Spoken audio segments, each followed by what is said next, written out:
अंशु जी, लेकिन एक सवाल तो बड़ा वाजिब है ना, आज तो देखिए चुनाव हो गया, आज तो मतदान हो गया और जो ईवीएम में कैद हो गया फैसला उसे तो कोई बदल नहीं सकता, लेकिन जब इतने काम आप लोगों ने किए और इतने कॉन्फिडेंट आप थे तो क्यों नहीं अमेठी से ताल ठोकी राहुल गांधी जी ने, या क्यों कोई गांधी परिवार का सदस्य अपनी विरासत वाली सीट से नहीं लड़ा?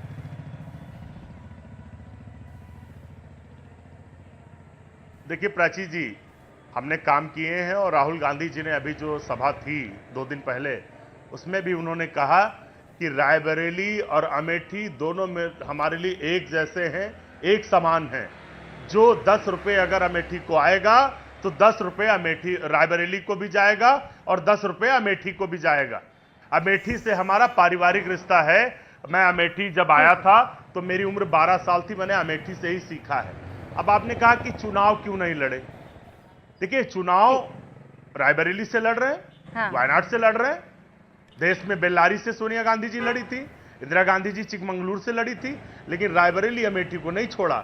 दूसरा ये कह रहे हैं कि अमेठी से चले गए, इसीलिए तो प्रधानमंत्री जी इसीलिए आरोप लगाती है आप पर भारतीय जनता पार्टी कि आप लोग डर गए हैं। आपने एक सवाल पूछा था, आपने एक सवाल पूछा था सर, मेरे साथ और भी मेहमान है, जल्दी जल्दी करिए। हाँ देखिए, ये कहते हैं कि भाग कर चले गए। क्या प्रधानमंत्री जी बड़ोदरा से भागकर काशी आए थे?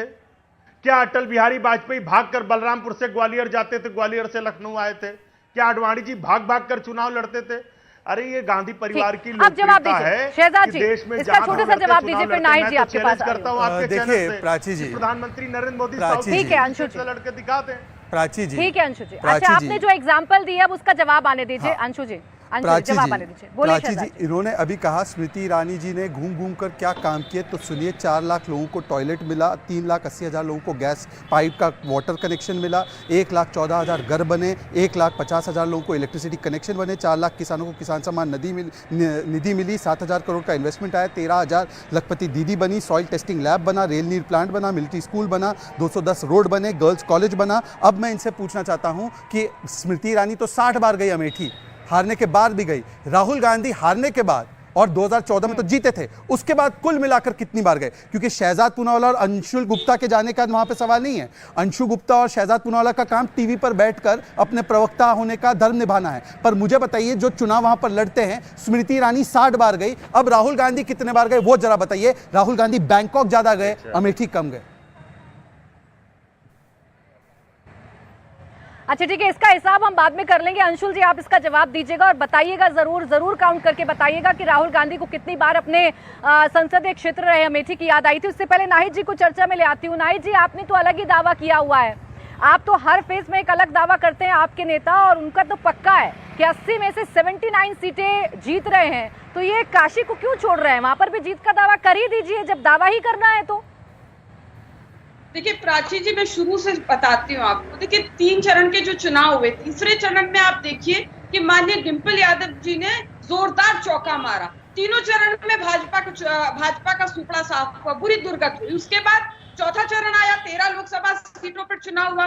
13 लोकसभा कन्नौज सहित 13 लोकसभा सीटों में जो चुनाव हुआ उसमें और बुरी दुर्गत हुई। वहां तो आप ही कह सकते हैं कि भाजपा तो न 3 में रही और न 13 में रही। माननीय अखिलेश यादव जी ने चौथे चरण में ऐसा जोरदार छक्का मारा कि भाजपा हो गई चारों खाने चित। अब भाजपा के जितने उम्मीदवार हैं, मैं अनेकों उम्मीदवार आपको बता सकती हूँ उनकी जमानत जब्त होगी। अब देखिए भी भाजपा अब 5वें चरण में आ गया। माननीय राहुल गांधी जी 5वें चरण में अभी जोरदार छक्का मार दिया माननीय राहुल गांधी जी ने, और 14 की 14 लोकसभा सीटों में इंडिया गठबंधन का परचम लहराएगा।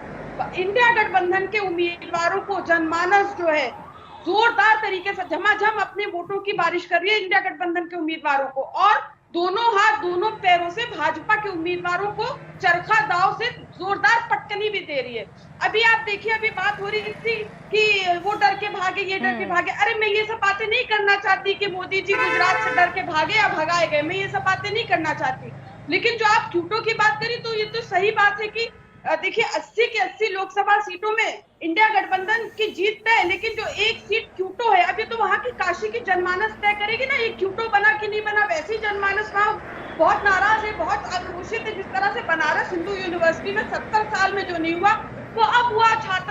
किस तरह से छात्रा के साथ गैंगरेप हुआ, वीडियो वायरल हुआ, पूरे विश्व में शर्मसार हुआ भारत। तो ये वहां की जनमानस कह रहे कि जो सांसद अपना संसदीय क्षेत्र नहीं संभाल सकते वो देश क्या संभालेंगे। अब आप देखिए कि बीजेपी रात दिन जो है बंगाल को कोसती है, लेकिन आप पांचों चरणों के चुनाव देखिए, पांचों चरणों के चुनाव में बंगाल में सबसे ज्यादा वोटिंग हुई है, आज भी 65% वोटिंग हुई। वहीं आप देखिए भाजपा शासित राज्य में चाहे उत्तर प्रदेश 50%। अच्छा चलिए, यानी कि वोटिंग ज्यादा हुई है वो भी इंडिया गठबंधन के पक्ष में हुई है, और वोटिंग अगर कम हुई है तो वो भी इंडिया गठबंधन के पक्ष में हुई है।